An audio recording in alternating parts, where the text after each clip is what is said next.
أبا عبد الله يا أبا عبد الله.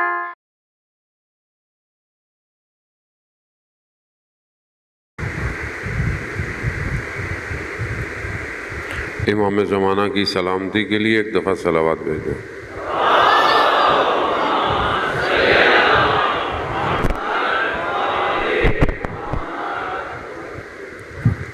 لا حول ولا قوة إلا بالله العلي العظيم.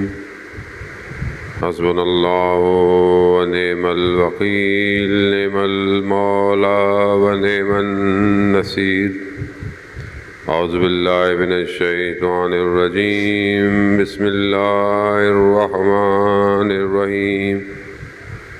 الحمد للہ الذی یؤمن الخائفین وینجی الصالحین ویضع المستكبرین ویہلک ملوکا ویستخلف آخرین. والصلاة والسلام على رسول الثقلین محبوب رب المشرقین والمغربین جد الحسن والحسین نبینا سیدنا بالقاسم محمد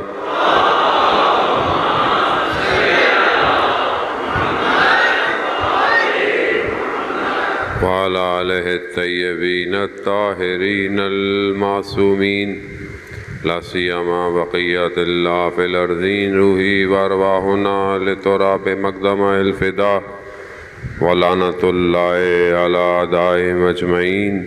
بسم اللہ الرحمن الرحیم. رب اشرح لی صدری ویسر لی امری واحلل عقدۃ من لسانی یفقهوا قولی.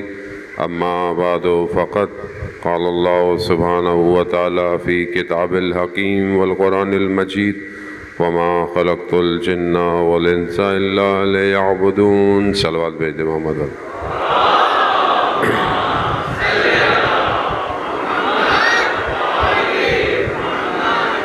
عزاداران سید الشہداء، ماہ محرم الحرام کی چند دن کا مہمان رہ گیا ہے زہرا کا لال. آج کا دن مخصوص ہے اس سب سے چھوٹے شہید سے، کیونکہ چھوٹا شہید تھا لیکن کام بہت بڑا کر گیا، اور قیامت تک کے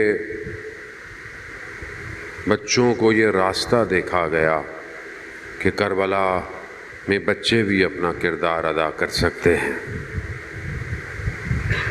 اسی لیے اس کاروان میں شامل ہونے کے لیے عمر کی کوئی قید نہیں ہے، کوئی بھی اس میں شامل ہو سکتا.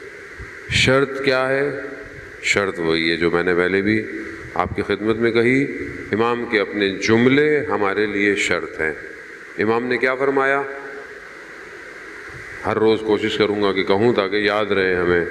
امام نے مکہ چھوڑتے ہوئے کیا کہا تھا؟ جو اپنے خون کی قربانی دے سکتا ہے، جگر کا خون دے سکتا ہے، بذل کر سکتا ہے، جو دنیا کو ترک کر سکتا ہے، جو خدا سے ملاقات چاہتا ہے، فلیرحل، تو وہ کوچ کرے معنا ہمارے ساتھ. ساتھ ہونا بھی چوتھی شرط ہے. ایک انسان ہو سکتا ہے قربانی دے سکتا ہے، دنیا بھی چھوڑ دے، اللہ سے ملاقات بھی چاہتا ہے، مگر امام کے ساتھ نہ ہو تو نہیں چاہیے. امام کا ساتھ دینا ضروری ہے، ساتھ ہونا ضروری ہے. ورنہ تاریخ میں شاید بہت سارے لوگوں نے قربانیاں دی ہوں، بہت سارے لوگوں نے اللہ سے ملاقات کے لیے بھی نکلے ہوں، دنیا چھوڑ کے لوگ بیٹھے رہے. کتنے لوگ تھے؟ مولا متقیان حضرت علی ابن ابی طالب علیہ السلام.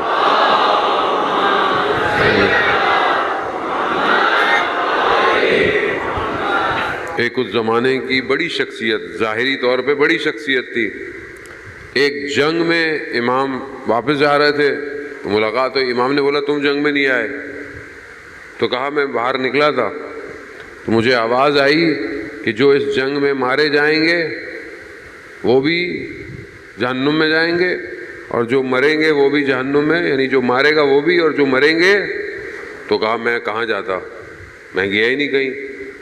تو امام نے پہلے تو فرمایا کہ تمہیں کیسے پتہ چلا یہ آواز الہی تھی یا شیطان کی تھی؟ کیا کرائٹیریا ہے کہ یہ آواز اللہ کی تھی، رحمان کی تھی یا شیطان کی تھی؟ تو امام نے فرمایا آواز شیطان کی تھی، لیکن اس نے صحیح کہا تھا، جو مریں گے بھی ادھر اور جو ماریں گے بھی ادھر سے۔ تو یہ کیوں؟ کیونکہ امام کو نہیں پہچانا۔ اگر امام کو پہچان جائیں، امام نے یہی تو کہا تھا کہ میرے سامنے نیزوں پہ تم نے کیا اٹھا لیا ہے، اور اپنے ہی لوگ شک پہ پڑ گئے۔ امام فرمایا وہ خالی ہے۔ اچھا وہ قرآن بھی نہیں تھا، وہ خالی تھے۔ امام نے کہا وہ خالی ہیں، میں اصل قرآن ہوں، میں ناطق قرآن ہوں، میں ہوں قرآن، علی مال قرآن والقرآن المال۔ اب علی کو بتاؤ کہ قرآن کیا ہے؟ ایسے لوگ پیدا ہوتے ہیں، گھبرائیں نہیں آپ، سوچیں کہ یہ کیسے لوگ تھے امام کے زمانے میں، مثلا مطلب امام کو بتا رہے ہیں قرآن کے بارے میں، ہوتا ہے نا انسان کے تصور میں آتا ہے کہ کیسے لوگ ہیں، مطلب امام کو قرآن بتا رہے ہیں کہ مولا یہ قرآن ہے، مولا یہ کرنا چاہیے، مولا ایسا ہونا چاہیے۔ جیسے کربلا کے واقعے میں بھی کئی لوگ تھے ملے امام کو کہ جو امام کو بتا رہے تھے کہ کیا کرنا ہے۔ تو اس کا مطلب کیا ہوتا ہے؟ اس کا مطلب ہے کہ امام کو سمجھے، ہم کو نہیں سمجھے۔ امام جب قبول کر لیا جائے تو پھر صرف اطاعت ہوتی ہے، پھر سوال اس سے پہلے سوال پوچھ لو جتنے پوچھنے، لیکن جب مان لیا تو پھر اطاعت کرنی ہے۔ لیکن وہ سسٹم جو میں نے آپ کو کہا، جو دوسرا سسٹم ہے، دو سسٹم ہے نا، ہماری گفتگو دو سسٹم پر ہے، دو موومنٹس پر ہے جو اس روئے زمین پر ایک ساتھ آئے۔ ایک اللہ کی طرف لے کے جا رہا ہے اور ایک اللہ سے دور لے کے جا رہا ہے، یہ دو ہی سسٹم ہے، تیسرا سسٹم کوئی نہیں ہے دنیا میں اندر۔ اسی لیے حضرت عیسیٰ علیہ الصلوۃ والسلام ارشاد فرماتے ہیں، صلی اللہ علیہ محمد وعلی محمد، حضرت عیسیٰ ارشاد فرماتے ہیں کہ دوست وہ ہے، دوست کی جب وہ ڈیفینیشن بتاتے ہیں، تعریف کرتے ہیں، اور یہ ہم سب کے لیے، دوست وہ ہے جسے دیکھ کر خدا یاد آئے۔ اب انسان کو ایسا دوست تلاش کرنا چاہیے، اور اگر آپ کو کوئی ایسا دوست نہ ملے تو پھر آپ خود ایسے دوست بن جائیں کہ آپ کو دیکھ کر دوسرے کو خدا یاد آئے۔ یہ انسان اپنے اندر ایجاد کرے۔ تو اب وہ جو دوسرا سسٹم ہے اس کا کام کیا ہے؟ دور کرنا، اللہ سے دور کرنا، اللہ کی عبادت سے دور کرنا، اللہ کے راستے سے دور کرنا، اور جو خدا نے سسٹم ڈپلوائے کیا ہے اس میں پرابلم پیدا کرنا تاکہ لوگ دور ہو جائیں۔ اب یہ عجیب نہیں ہے ہمارے لیے، تاریخ میں بڑا عجیب ہے۔ کیسے لوگ تھے امام کو چھوڑ گئے، کیسے لوگ تھے امام سمجھ میں نہیں آ رہے، کیسے لوگ تھے، کیسے لوگ تھے، کیسے لوگ ہیں، کیسا امام ہے، کہاں امام ہے اور کیسے لوگ ہیں، کیوں نہیں آ رہا ہے امام، ایسے لوگ ہیں۔ آپ کو تو نہیں کہہ سکتا میں کچھ، اپنے آپ کو تو کہہ سکتا ہوں، میرے جیسے لوگ،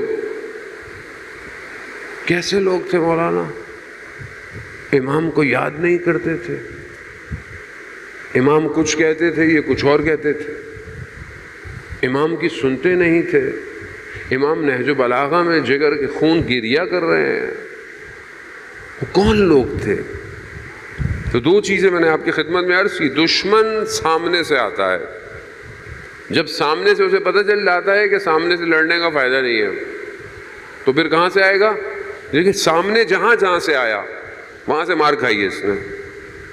بدر میں آیا، سامنے آیا، پوری طاقت کے ساتھ آیا، ادھر تو کچھ تھا بھی نہیں، نیا سسٹم تھا، بالکل را فارم تھی، گھوڑے بھی گنتی کے تھے، تلواریں بھی تھوڑی سی تھیں، تیار بھی نہیں تھے، لیکن سامنے آیا۔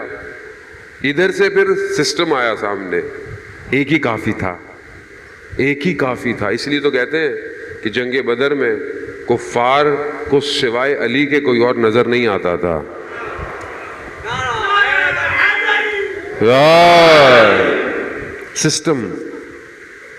سسٹم جب ہو تو ایک ہی کافی ہوتا ہے.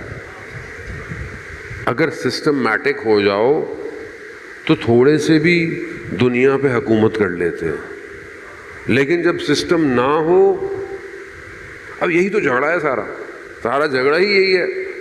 دنیا پوری کوشش میں ہے کہ آپ کا سسٹم ڈیزائن نہ ہو, اور ہمارے جیسے چھوٹے سے طالب علم کی کوشش ہے کہ سسٹم ڈیزائن کرو. اب چاہے مارے جاؤ, ظاہر ہے جو آدمی سسٹم کی بات کرے گا تو مارا تو جائے گا. تو ہم تو ڈاکٹر شہید نقوی کے کال پہ عمل کرتے ہیں بھائی, جنہوں نے کہا تھا کہ جس راستے کو تم نے انتخاب کیا ہے یہ راستہ شہادت پہ جاتا ہے.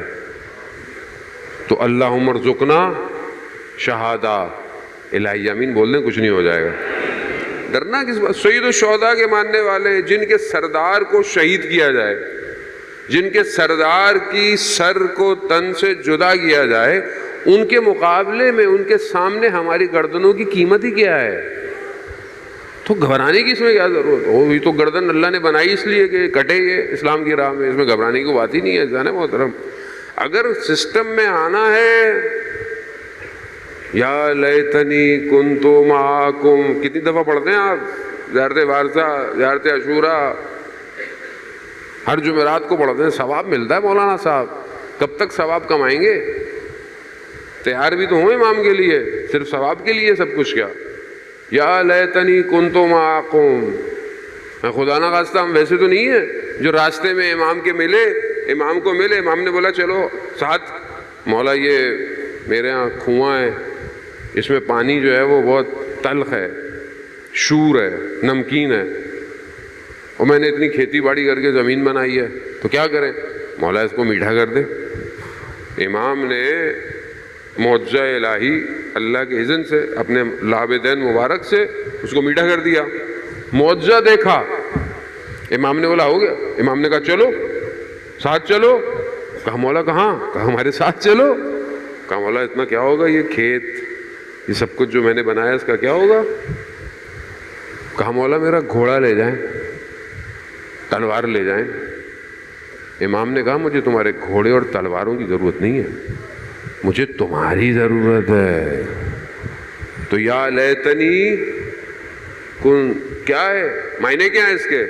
کاش ہم آپ لوگوں کے ساتھ, کس کے؟ شہدائے کربلا کے. کاش ہم آپ لوگوں کے ساتھ ہوتے تو ہم بھی ایک بڑی کامیابی حاصل کرتے. یہ ہم تو ہر دفعہ کہتے ہیں, اور جب بولو کوئی شہادت تیار ہے تو ایک دم گھبرانے شروع کر دیتے ہیں. عزیزان محترم, اس کا مطلب ہے کہ امام کو نہیں سمجھے, امام کو سمجھنے کی ضرورت ہے. جب آپ کو امام سمجھ میں آ جائے گا نا, تو پھر آپ کو یہ دنیا کچھ بھی نہیں لگے گی. آپ کو جب امام نظر آ جائے, وقت کا امام مل جائے, تو آپ کو کسی چیز کی ضرورت نہیں ہے, اصل کوئی چیز آپ کو روک نہیں. لیکن ظاہر ہے اس امام تک پہنچنے کے لیے مقدمات کی ضرورت ہے, تیاری کی ضرورت. ایسے تو ہر کوئی نہیں پہنچ سکتا, ہر کوئی کربلا نہیں پہنچا. جو جس کے اندر لبیک کو سمجھنے کی صلاحیت تھی وہی کربلا آیا ہے. اب قرآن آپ جانتے ہیں کہ خدا نے اتنی بہترین کتاب عطا کی ہے. قرآن جو ہے وہ امام جو ہے وہ قرآن میں پروردگار سورہ ابراہیم, ہم نے حضرت ابراہیم کا واقعہ بھی کل آپ کی خدمت میں بیان کیا, اس میں پروردگار شروع میں کہہ رہا ہے, پہلی آیت میں الف لام را, کہ ہم نے اس کتاب کو تمہارے اوپر نازل کیا, بھیجا, اس کتاب کو بھیجا. اب یہ کتاب کیا کرے؟ یہ کتاب راستہ دکھاتی ہے, صراط ہے. یہ کتاب راستہ دکھاتی ہے کس کی طرف؟ وہ جو عزیز ہے, وہ جو حمید ہے, یعنی سب سے بڑا جو ہے, یعنی صراط جو ہے یہ کتاب دکھا رہی ہے, یہ ہدایت دے رہی ہے. لوگ اسی کی طرف, اسی سے راستہ لیتے ہیں. تو ابھی اگر ہم یہ دیکھیں کہ ہم چاہتے ہیں کہ ہم اس سسٹم کو ڈیزائن کریں, سسٹم ہے, ایسا نہیں ہے کہ سسٹم ہے. اللہ نے دونوں سسٹم ایک ساتھ, دونوں زمین پر آئے ہیں, دونوں آپس میں ٹکراتے گئے. میں نے آپ کے سامنے چند دنوں میں تھوڑا خلاصہ پیش کیا کہ ہر نبی کو کیسے سامنا کرنا پڑ گیا. ہمیں کیا کرنا ہے؟ ہمیں اس سسٹم کا پارٹ بننا ہے. ہمیں نئے سسٹم ڈیزائن کرنے کی ضرورت نہیں. سسٹم ہے آلریڈی، سسٹم چل رہا ہے. امام کا نیٹ ورک چل رہا ہے دنیا کے اندر. حدیث ہے کہ امام جو ہیں ہمارے نزدیک پیدا ہو چکے ہیں، اہل سنت کے یہاں پیدا ہوں گے، اس سے کوئی فرق نہیں پڑتا. امام کے اطراف میں امام کے لوگ موجود رہتے ہیں، اوتاد امام کے آس پاس رہتے ہیں. امام کے رجال الغیب جسے کہتے ہیں وہ امام کے ساتھ، یہ جہاں امام نے ان کی ڈیوٹی لگائی ہے وہ دنیا میں رہتے ہیں اور وہ کام کر رہے ہیں اپنا. ان کا کام ہے. کچھ جگہوں پر کسی کی تعداد 300 ہے، کسی کی 60 ہے، ڈفرینٹ تعداد ہے. اس کو چیک کرنے کے لیے آپ نے بھی شاید زندگی میں آپ کو بھی توفیق ہوئی ہو، ہمیں بھی ہوتی ہے، ہمارے قریب میں لوگ ہیں ان کو بھی ہوئی ہے. علماء کرام نے کتابوں کے اندر بھی یہ واقعات ایک بڑی تعداد میں بیان کیے ہیں. آیت اللہ شمس الدین اپنی کتاب روزگاران میں بیان کرتے ہیں کہ ایک شخص اولاد نہیں تھی، بہت عمل کیے، بہت دعائیں زیارتیں سب کر لیا، اولاد نہیں ہے، پریشان ہے، کیا کرے. بہرحال اس نے بہت توسل کیا وقت کے امام سے، تو اسے کسی ایک شہر میں کسی ایک شخص کا پتہ بتایا گیا کہ وہاں جاؤ. وہ شہر میں گیا، اس نے ڈھونڈا تو دیکھا کہ یہ جو بستر بناتے ہیں، پینے دوست کہتے ہیں، بستر بناتے ہیں، اس کی دکان تھی چھوٹی سی. اس کے پاس گیا، کہا کیسے آنا ہوا؟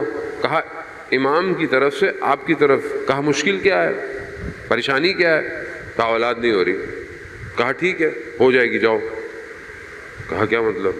کہا ہو جائے گی جاؤ. اب اس کے ذہن میں آیا یہ کون ہے؟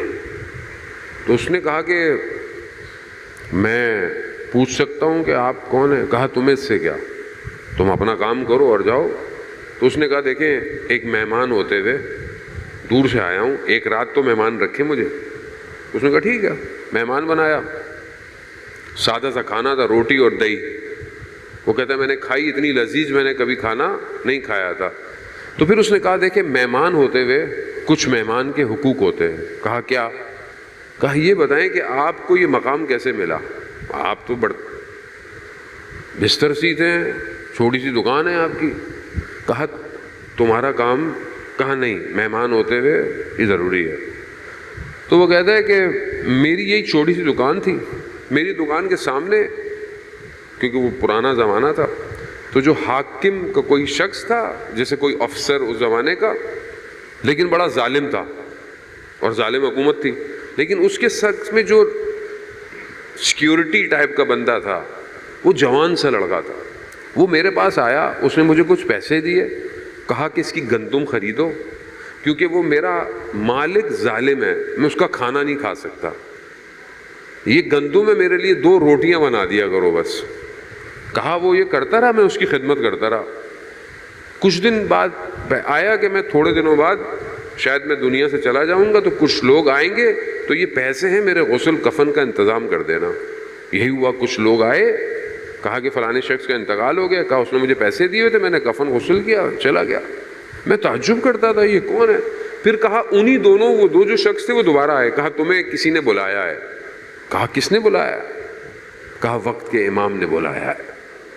کہا مجھے لے گئے شہر کے باہر، میں جس جگہ پہنچا تو وہ جگہ میں نے پہلی دفعہ دیکھی تھی، ہریالی ہے، میں کھڑا ہوں، ایک شخص تھوڑی سی اونچائی پہ کھڑا ہوا گفتگو کر رہا ہے، میں نہیں جانتا، لیکن گفتگو کرتے کرتے اس نے کہا کہ وہ جو اس جوان کی ڈیوٹی تھی وہ اس کو دے دو.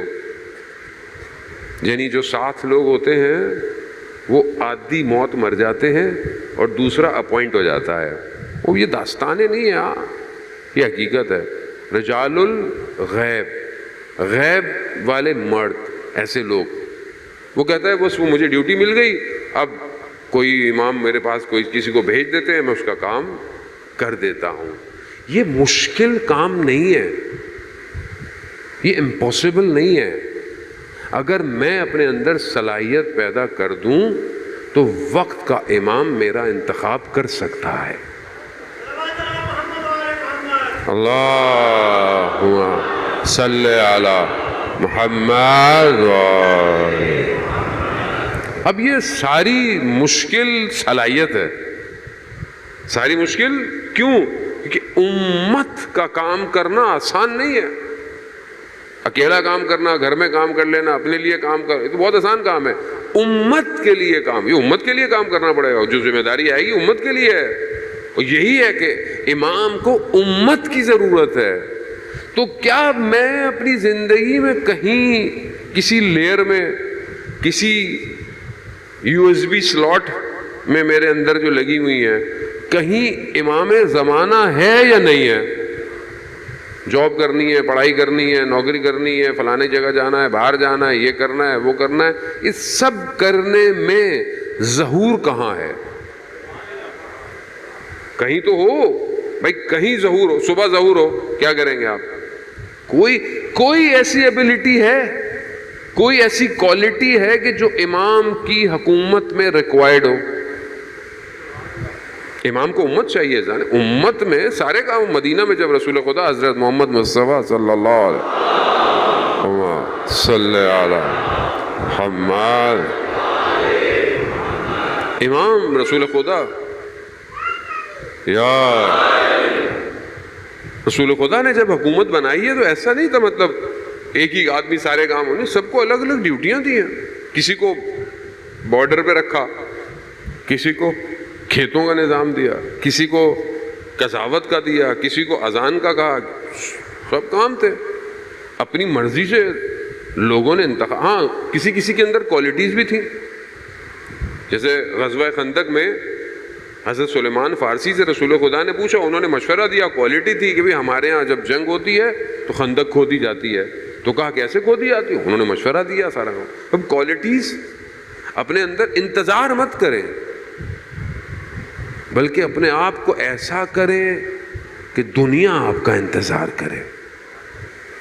شہید محسن حجاجی جو کچھ سال پہلے شہید ہوا، آپ جانتے ہیں کہ کس طرح وہ شہید ہوا۔ بی بی کی درگاہوں کو، زیارت گاہوں کو بچانے کے لیے سر کٹے ہوئے جوانوں کا سردار بن گیا اس زمانے میں۔ کیسا وہ شہید، یہ بھی بڑی بات ہے۔ 1400 سال بعد آپ کو یہ توفیق ہو کہ آپ کی بھی گردن کٹے، اور وہ بھی انہی کے راستے پر۔ کیا کمال، کیا شور تھا جنازے میں اس کے، کتنا شور، پوری دنیا ہلی ہوئی تھی۔ محسن حجاجی آپ گوگل پہ کریں، آپ سب جانتے ہوں گے اس کو۔ جوان وصیت نامہ لکھ کے گیا اپنے بیٹے کو۔ بیٹا کتنے سال کا؟ 2 سال کا۔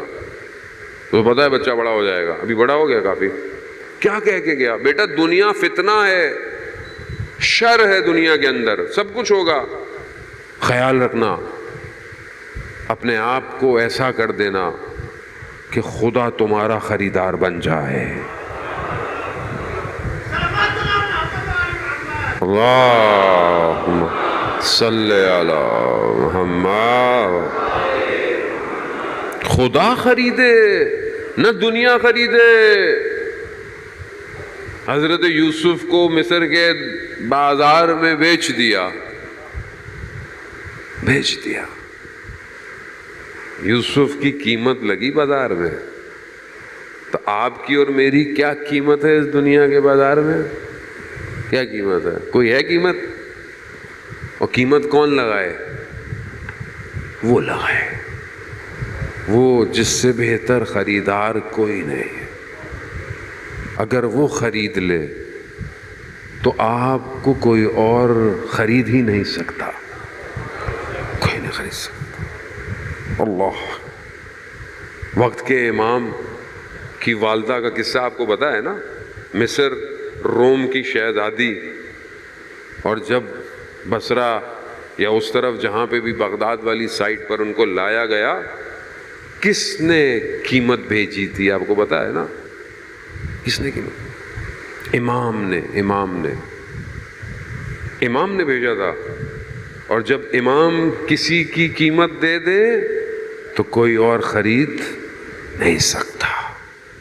عزیزان محترم، چھوٹے سے بچے نے کربلا میں اپنی قیمت لگائی ہے، اور خدا نے ایسا خریدا علی اصغر کو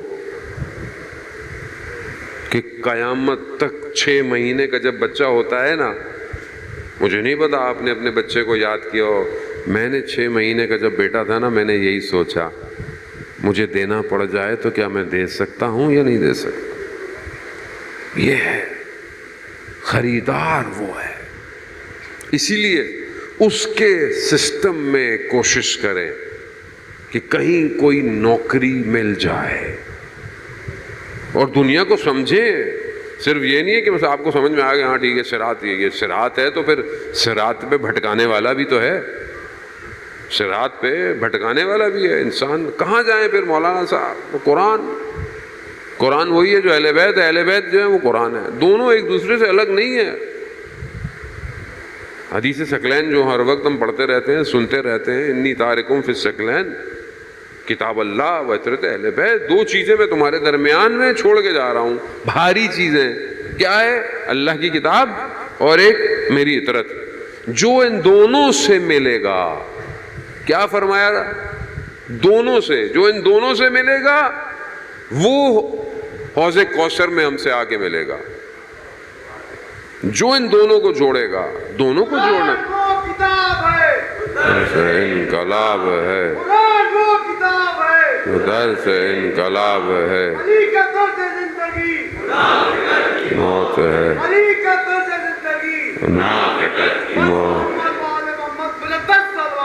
اللہ صلی علی جانے محترم. ایک قرآن کی آیت آپ کو ہدیہ کرنی ہے، تو میں نے تو بہرحال اتنا طالب علم نہیں ہوں. اچھا، رسول خدا حضرت محمد مصطفیٰ صلی اللہ علیہ وآلہ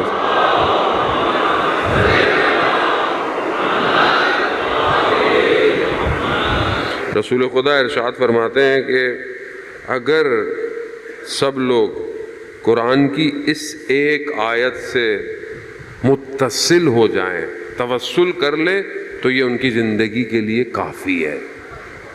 کس نے کہا ہے؟ جو صادق بھی ہے اور امین. کہا ایک یہ آیت، اگر اسی ایک آیت سے متصل ہو جاؤ تو تمہاری زندگی کے لیے کافی ہے. کون سی آیت ہے؟ لوگوں نے پوچھا کہ یا رسول اللہ وہ کون سی ایک آیت ہے؟ تو کہا سورہ طلاق کی آیت نمبر 3.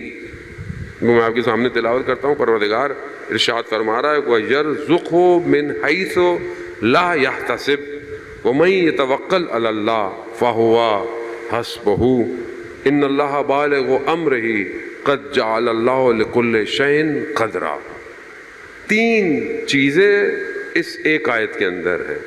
وہ کیا ہیں؟ کہ اور اللہ اسے یعنی شخص کو ایسی جگہ سے رزق دیتا ہے جس کا وہ خیال بھی نہیں کر سکتا. وَيَرْزُقْهُ مِنْ حَيْثُ لَا يَحْتَسِبُ، ایسے وہ گمان نہیں کرے گا، خدا اس کو ایسی جگہ سے رزق دے گا. وہ پھر کہا وَمَن يَتَوَكَّلْ عَلَى اللَّهِ، اور جو اللہ کو اپنا وکیل بنا لے، جو اللہ پر توکل کر لے، فَهُوَ حَسْبُهُ، اللہ اس کے لیے کافی ہے. وقت نہیں ہے، یہ خود ایک آیت پہ اشرے کی ضرورت ہے. مگر آپ جسی کمپنی میں ہوں یا آپ کی کوئی کمپنی ہو تو آپ کیا کہتے ہیں کہ کوئی میرا مینیجر ہے. مینیجر کیا ہوتا ہے؟ جو مینیج کرتا ہے. اگر وہ اچھا ہے تو کیا آپ کو پریشانی ہوگی؟ یا آپ کا کوئی کام ہے، آپ نے ایک لائر لے لیا، ایک وکیل لے لیا، آپ کے کام ہے وکیل، اگر وکیل اچھا ہے تو آپ کو کوئی پریشانی ہوگی؟ قرآن میں پروردگار کیا کرے؟ وَمَن يَتَوَكَّلْ عَلَى اللَّهِ، یعنی کیا؟ یعنی جو خدا پر بھروسہ کرے، خدا پر توکل کر لے، خدا کو اپنا وکیل قرار دے دے تو فَهُوَ حَسْبُهُ، خدا اس کے لیے کافی ہے. تو کیا ہم اپنی زندگی میں خدا پہ بھروسہ کرتے ہیں؟ صرف خدا. اب اس کا مطلب نہیں گھر میں بیٹھے ہوئے کچھ کر بھی نہیں، اللہ اللہ اللہ اللہ، ایسے نہیں ہوگا. کچھ کرنا بھی پڑے گا، جانا پڑے گا، پھر توکل کرنا ہوتا ہے. محنت کرو پھر توکل کرو، پھر خدا آپ کے لیے سارے دروازوں کو کھولتا ہے. اگلا حصہ جو ہے کہ ان اللہ بالغ امرہ، خدا اپنے امر کو جانتا ہے، اور خدا جو ہے، خدا کا احاطہ، خدا نے ہر چیز کو اپنے لیے قرار دیا ہوا ہے. تو یہاں پر رسول خدا فرماتے ہیں یہ ایک آیت سے متصل ہو جائیں. روایات میں بھی ہے کہ ہر نماز کے بعد، واجب نماز کے بعد جو یہ آیت پڑھے تو اس کی زندگی میں دروازے کھل جاتے ہیں. صلوات بھیجتے محمد والے.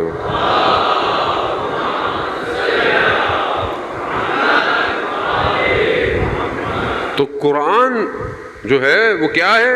امام ہے.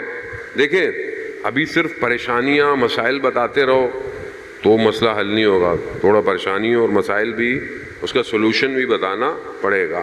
ابھی پرابلم میں نے 2-3 دن ڈسکس کی آپ سے بہت ساری کہ مطلب ایک یہ ہے، ایک راستہ یہ ہے، راستے کی رکاوٹیں یہ ہیں. تب تھوڑا تھوڑا سولوشن پہ بھی آنا پڑے گا. سوسائٹی تبھی سولو ہوگی اور سوسائٹی کی پرابلم تبھی حل ہوگی. معاشرے میں بہت مشکلات ہیں. معاشرے کو حسینی چاہیے، حسینی کردار چاہیے.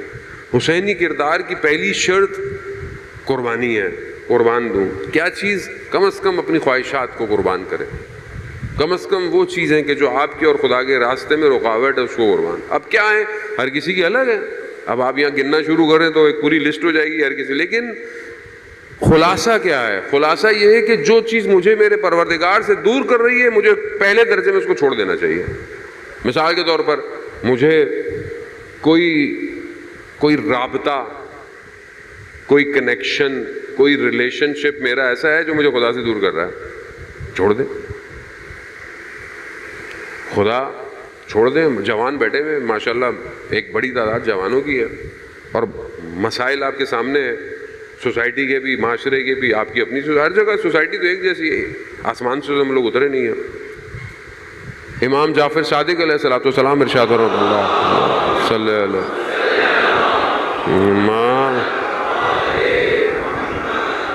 یہ واقعہ میں نے کل پڑھا، یہ کل میں نے ایک اور مجلس میں بھی پڑھا اور آپ یقیناً آپ لائیو سن بھی رہے ہوں گے جو لوگ دیکھ رہے ہیں، لیکن جو سامنے بیٹھا ہوتا ہے اس کو اثر الگ ہوتا ہے. جوان ہے، چھٹے امام کا دور ہے، دوسرے شہر سے آیا مدینہ میں. گھر چاہیے، گھر کرائے پہ چاہیے. اس نے پوچھا گھر، تو ایک گھر میں ایک حجرہ، ایک کمرہ مل گیا. اس زمانے میں گھر ایسے ہوتے تھے کہ مطلب بڑے بڑے گھر ہوتے تھے، دونوں طرف سے انٹرنس ہوتی تھی. یہاں بھی کوئی ایسے پرانے ہوں گے کہ تو اس گلی سے بھی جاؤ اس گلی سے بھی جاؤ، گھر ایسے ہوتے ہیں. تو اس طرح بنے ہوتے تھے کہ لوگ ادھر سے آتے تھے ادھر سے لے آتے تھے دونوں طرف. تو جس کا گھر تھا اس نے گھر کو 2 حصوں میں کیا ہوا تھا، کسی کو آدھا کرائے پہ دیا ہوا، کسی کو آدھا کرائے. تو ایک کمرہ اس جوان کو ملا.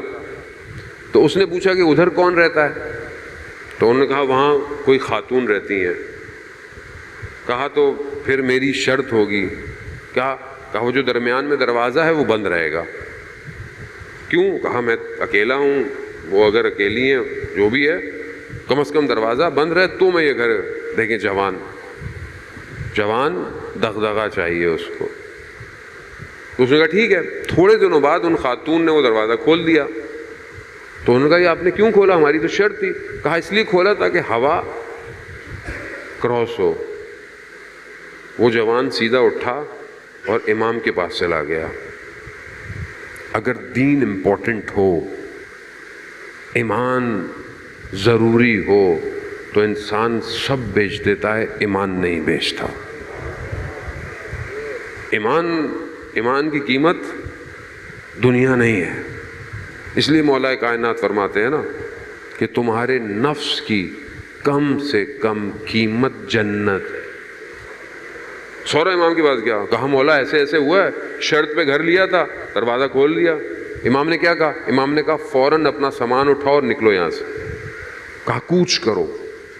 پھر امام نے حدیث فرمائی، کہا جب ایک مرد اور ایک عورت ایک کمرے میں ہوں تو تیسرا ثالثہما، تیسرا شیطان ہوتا ہے. یہ امام کی حدیث ہے. کالا امام صادق، یعنی کون؟ سچا. اب کمرہ کیسا ہو؟ تو اب آئیے. اب بولے مولانا ہمارے یہاں تو ایسا سسٹم نہیں ہے. میرے بھائی چیٹ روم بھی روم ہی ہے، چاہے وہ ٹک ٹاک کا ہو، چاہے وہ انسٹاگرام کا ہو، چاہے وہ فیس بک کا ہو یا اسنیپ چیٹ کا ہو. چیٹ روم یا واٹس ایپ کا ہو، ایک روم ہے. اور اگر ایک نامحرم اور ایک لڑکا اور ایک نامحرم لڑکی آپس میں چیٹ کریں گے تیسرا شیطان ہے، تیسرا شیطان ہے۔ اب آپ کچھ بھی توجیہاں دیتے رہیں، میں تو مولانا صاحب دین سکھا رہا تھا، بھائی کچھ ہمیں بھی سکھانے دے دو، سارا تم ہی سکھاؤ۔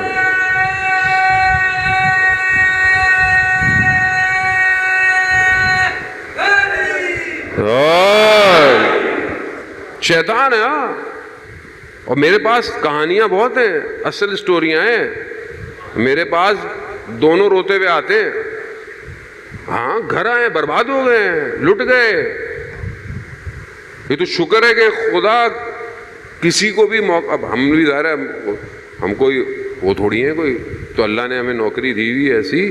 عزیزان محترم، مائیں باپ داستانیں لے کے آتے ہیں، مولانا آپ سمجھائیں، بچوں کو سمجھائیں، بچے نہیں سمجھ رہے اس باتوں کو، سمجھ رہے ہیں کہ شاید وہ کوئی غلط کام نہیں کر رہے، جبکہ آہستہ آہستہ گھر برباد ہو جاتے ہیں۔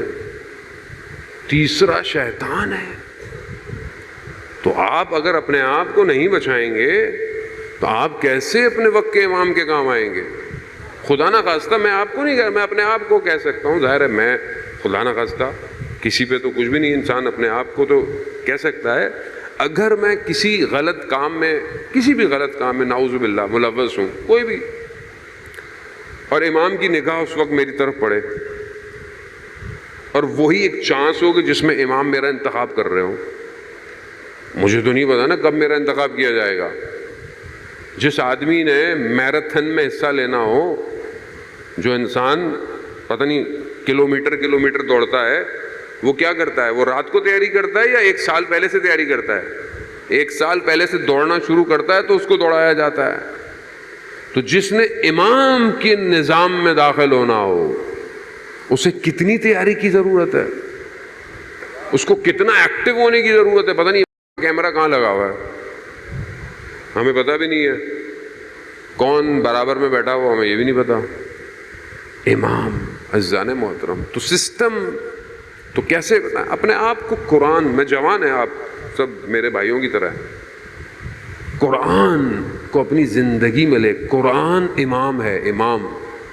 آیت اللہ عظمہ بہجت رضوان اللہ تعالیٰ علیہ فرماتے تھے کہ جب ان سے کہا گیا کہ بتاؤ ہم امام کو دیکھنا چاہتے ہیں، امام کی زیارت چاہتے ہیں، تو ہم کیا کریں؟ کہا امام وہی ہے جو قرآن ہے۔ کہا پھر کیا کریں؟ کہا قرآن کھول کے دیکھ لیا کرو۔ اب قرآن میں کتنی دفعہ دیکھتا ہوں دن میں؟ نہیں دیکھ رہا، پھر کیا کہتا ہوں؟ الجل الجل۔ تو جو پاس ہے اس کو تو دیکھ لو۔ اس کے بعد مطلب آپ سوچیں کہ سید الشہداء نے نیزے پر قرآن کی تلاوت کی۔ قرآن اہمیت ہے ذہن محترم، کلام الہی ہے، اللہ کا کلام ہے، جس کے پاس ہم نے جانا ہے مالک وہی ہے۔ وہ کہے گا تمہیں زندگی میں تمہارے پاس اتنا ٹائم نہیں تھا، تم میری بات سنتے؟ قال اللہ، تمہیں سننے کا ٹائم نہیں تھا؟ ایک اور قرآن کی آیت آپ کو دیتا ہوں، صلوات بھیج دے محمد والو۔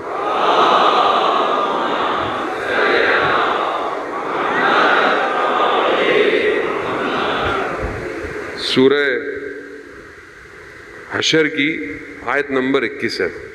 پروردگار ارشاد فرماتا ہے لو انزلنا ھذا القرآن علی جبل لرأیتہ خاشعا متصدعا من خشیۃ اللہ وتلک الامثال نضربها للناس لعلہم یتفکرون۔ پروردگار ارشاد فرما رہا ہے کہ ہم اگر اس قرآن کو لو انزلنا، اگر ہم اس قرآن کو نازل کرتے، کس کے اوپر؟ پہاڑ کے اوپر۔ کس کے اوپر؟ جبل، پہاڑ کو کہتے ہیں۔ میں جبل پہ اگر ہم اس قرآن کو نازل کرتے تو تم دیکھتے کہ اللہ کے خوف سے یہ پہاڑ لرزنے اور کانپنے لگتا۔ خدا قرآن میں کہہ رہا ہے جانے محترم، خدا ہے، خدا خطابت کے جملے نہیں ہیں، خود فرما رہا ہے اگر ہم اس قرآن کو پہاڑ پہ نازل کرتے تو تم دیکھتے کہ یہ خشیت الہی سے، خوف الہی سے یہ پہاڑ لرزنے لگے گا، کانپنے لگے گا۔ پھر کیوں ارشاد فرماتے ہیں کہ ہم یہ جو مثالیں تمہیں دیتے ہیں یہ اس لیے ہیں تاکہ تم فکر کر سکو، تفکر کر سکو کہ قرآن کیا ہے۔ قرآن ایک اور آیت میں پروردگار نے کہا نا، ہم نے اس امانت کو زمین کو دیا، آسمان کو دیا، سب کو دیا، مگر کسی نے قبول نہیں کیا۔ کس نے قبول کیا؟ قلب پیغمبر نے۔ اللہم صلی علی محمد۔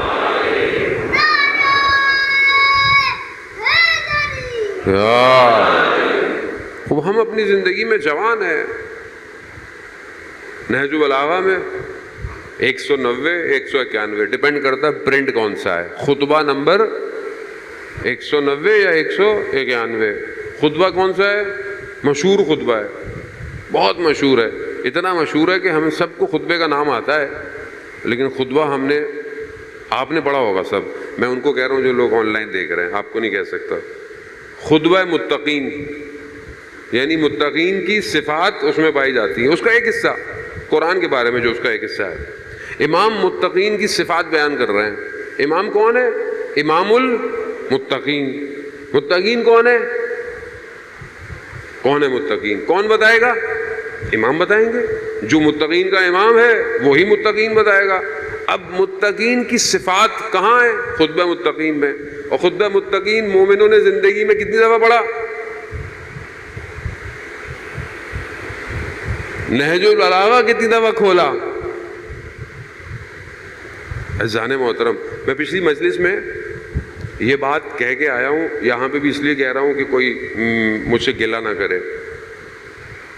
مولانا آپ کی مجلس میں بہت سے لوگ اعتراض بھی کرتے ہیں، آپ کی مجلس میں فضائل نہیں ہیں، مطلب جیسے عموماً ہوتے ہیں۔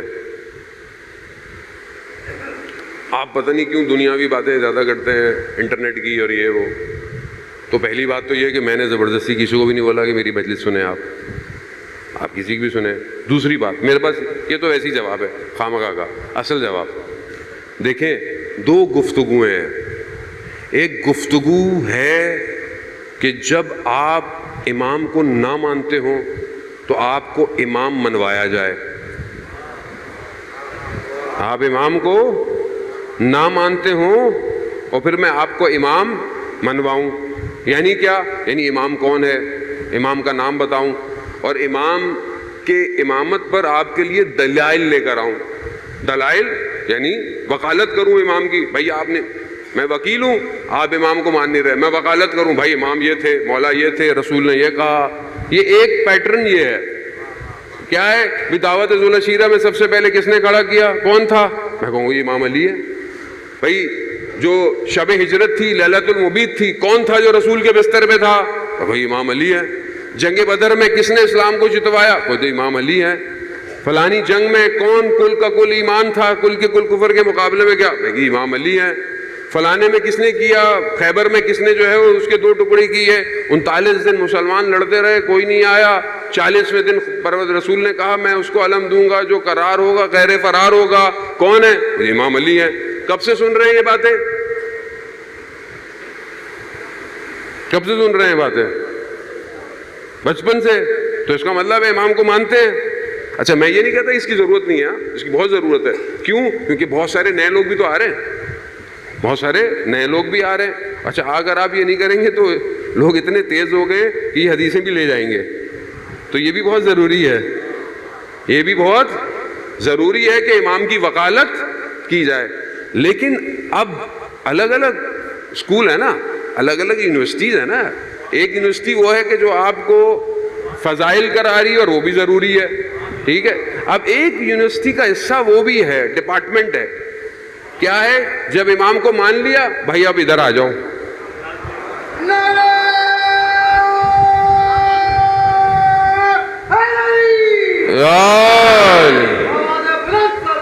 اللہم صلی علی محمد۔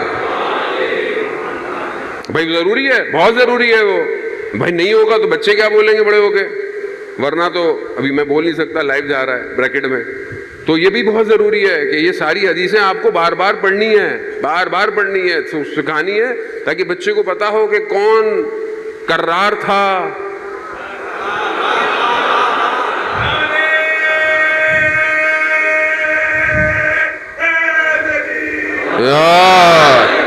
یہ بہت ضروری ہے کیونکہ سینسر ہے، اس لیے باقی دوسرے لفظ آپ خود اپنے دلوں میں سمجھ جائیں. عزیزان محترم، یہ بہت ضروری ہے. اگر کوئی یہ بولے نہیں جی فضائل کی کیا ضرورت ہے، نہیں، فضائل کی ضرورت ہے، بہت ضرورت ہے. یہی تو تھے جو چھپائے گئے، یہی چھپائے گئے. یہ چھپانے نہیں ہیں، دل کھول کے بولنا ہے اور جتنا ہو سکے اس کو بتانا ہے. اور ابن حدید جس نے شرح نہج البلاغہ لکھی ہے وہ یہی تو کہتا ہے کہ مجھے تعجب ہے کہ دشمنوں نے بغض میں فضائل کو چھپایا اور دوستوں نے خوف سے اپنی جان کے فضائل کو چھپایا، پھر بھی پوری بشریت میں علی سے زیادہ کسی کے فضائل نظر نہیں آتے.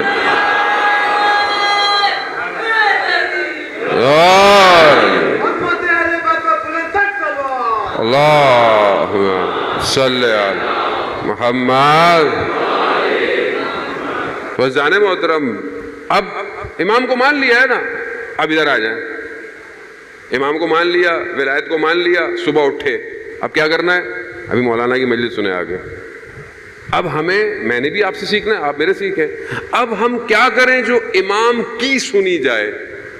امام کو مان لیا، اب امام کی ماننے کے لیے آئے نہج البلاغہ کھولو، خطبہ نمبر 190 یا پرنٹ پہ 191، شیعہ ٹول کٹ 190، انگلش میں، اردو میں، عربی میں. خرید نہیں سکتے موبائل اپلیکیشن انسٹال کر لو.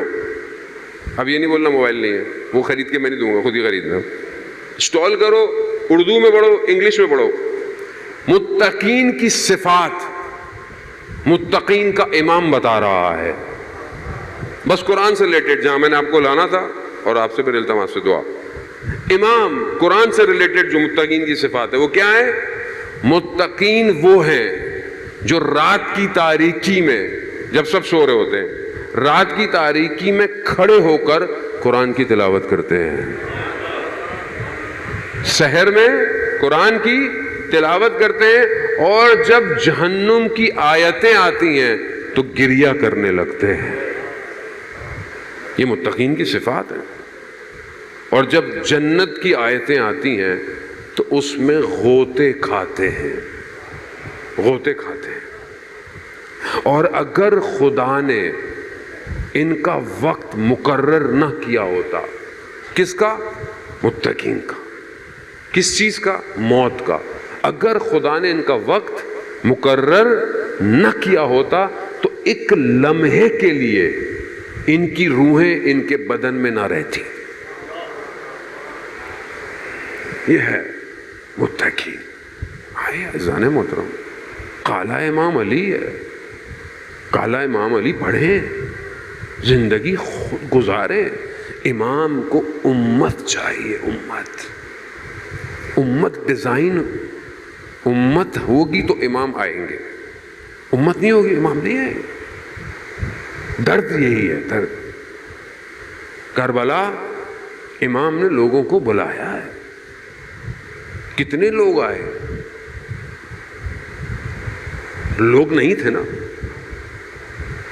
لوگ نہیں تھے. روز عاشورہ سب لٹ گیا، کوئی نہیں بچا. غربت میں یوسف زہرا نے استغاثہ بلند کیا ہے، غربت ہے. حل من ناصر ینصرنا، ہے کوئی میری مدد کرنے والا؟ اگر کوئی ہوتا تو امام کیوں یہ کہتے؟ اب امام نے کہا کوئی نہیں ہے کوئی میری مدد کرنے والا؟ اللہ اکبر. چھوٹا سا بچہ آغوش میں تڑپنے لگا، چھوٹا سا بچہ. خیموں میں شور اٹھا، امام خیموں کی طرف آئے، کہا میں ابھی زندہ ہوں، میں ابھی زندہ ہوں. کہا جب سے آپ نے استغاثہ بلند کیا اس بچے کو چین نہیں آ رہا. کیا نوبت آ گئی، 6 مہینے کا بچہ جنگ کی طرف بڑھ رہا ہے. امام نے بچے کو آغوش میں لیا،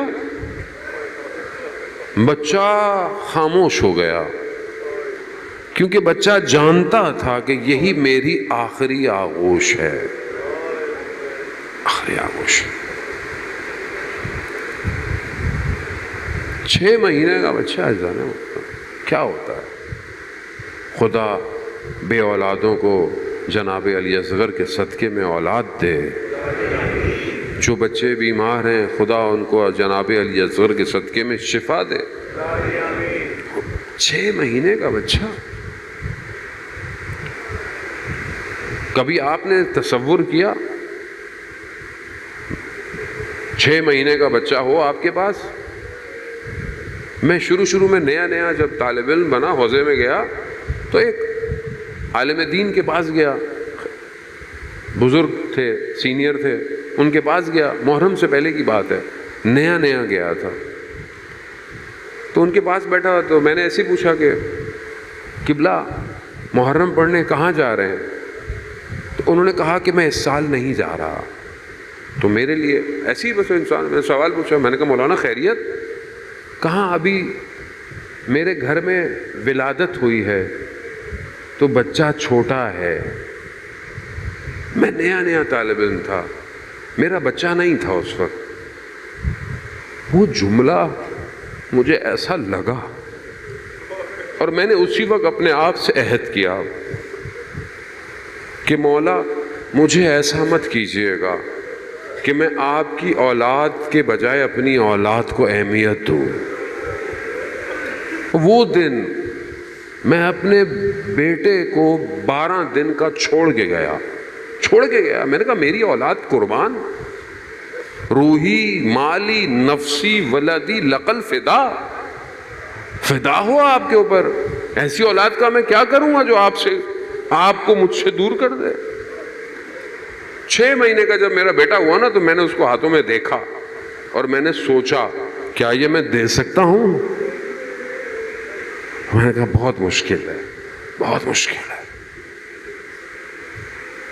چھوٹا سا بچہ آغوش میں لیا اور امام خیموں سے نکلنے لگے.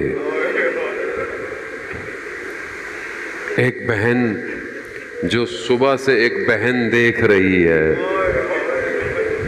صبح سے دیکھ رہی ہے نا، کبھی بھائی علی اکبر جا رہا ہے، کبھی بھائی قاسم جا رہا ہے، چچا عباس بھی چلے گئے. اب چھوٹے بھائی کے لیے تو وہ تصور بھی نہیں کر سکتی تھی. تو یہی سوچا نا کہ بھائی پانی پینے جا رہا ہے. بس عزیزان محترم، امام نے اپنی ابا میں علی اصغر کو چھپایا، نکلے. دشمن سمجھا امام قرآن لے کر آ رہے ہیں. جیسے ہی ابا ہٹی، قرآن تو نہیں تھا، قرآن کا پارا تھا. بلندی پہ کھڑے ہوئے اشقیا کے لشکر سے کہا تم مجھے پانی نہیں دیتے، اس کو تو پانی دے دو. بعض مقتل میں ہے کہ امام نے دشت کربلا میں بچے کو رکھ دیا، بعض مقتل کہتے ہیں. اور اس وقت بتایا یہ جاتا ہے کہ امام نے جب بچے کو اس شدت گرمی اور پیاس میں، بچے کی زبان اور لب ایسے تھے جیسے کوئی مچھلی پانی سے باہر تڑپ رہی ہوتی ہے. پیاس ہے نا، پیاس ہے. ابھی آپ 1 گھنٹہ بیٹھے ہیں، آپ کا گلا خشک ہو گیا ہوگا. میں مجلس پڑھتا ہوں، گلا خشک ہو جاتا ہے، میں پتا ہے میں پانی پی لوں گا، تھوڑی دیر میں پی لوں گا. مگر جنہیں پتا ہو پانی ملنا ہی نہیں ہے،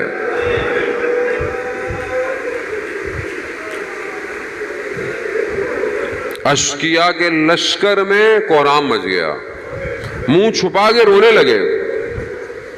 شمر ملون نے دیکھا کہ یہ بچہ جنگ جیت جائے گا. ہرملا اس بچے کی پیاس کو بجھا دو. بس عزیزان محترم، وہ چند تیروں میں سے ایک تیر حرملہ کا نہ جانے کتنا بھاری تیر تھا، اتنی ہی نازک علی اصغر کی گردن تھی۔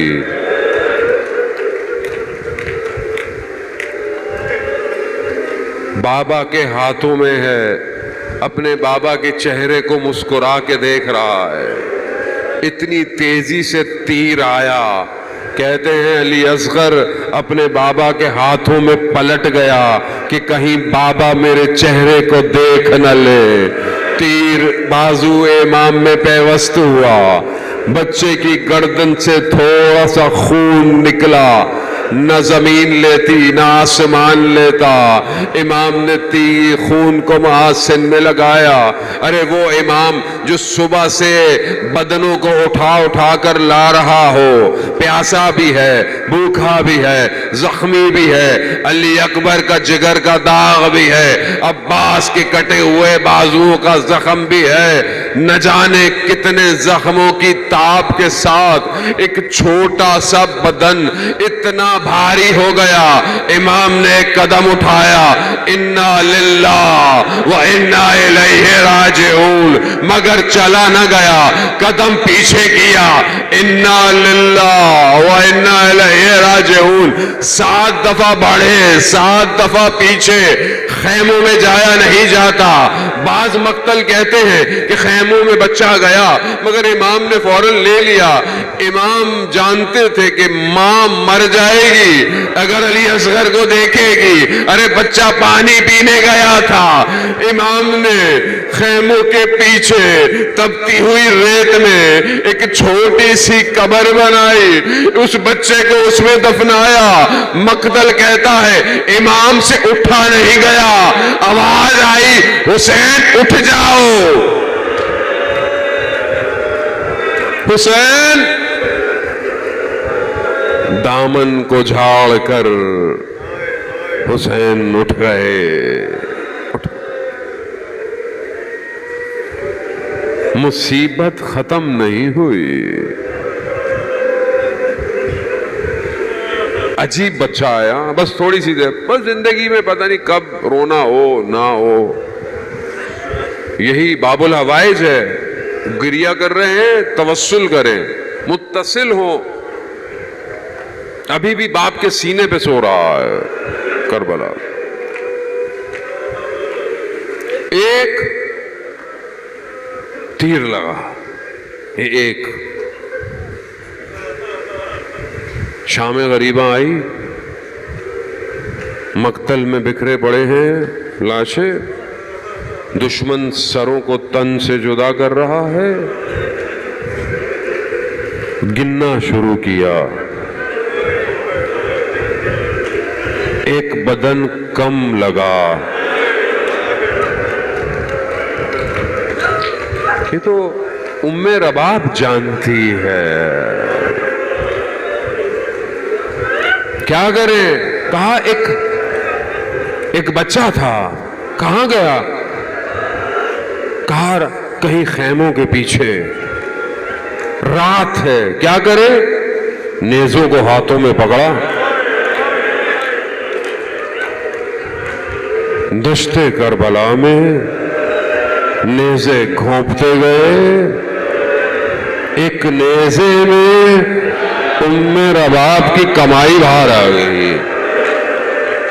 خدا آپ کو اس کا اجر دے، خدا کربلا کی زیارت کرائے۔ باہر آ گئی، مصیبت ختم نہیں ہوئی، تیسری مصیبت ہے مجھ سے پڑھی نہیں جائے گی۔ یا امام زمانہ معاف کیجئے گا، معاف کیجئے گا، مجھے نہیں پتا تیسری مصیبت پڑھی جائے یا نہ پڑھی جائے۔ نیزے پہ باہر آ گیا، چھوٹا سا بچہ، چھوٹا سا بچہ،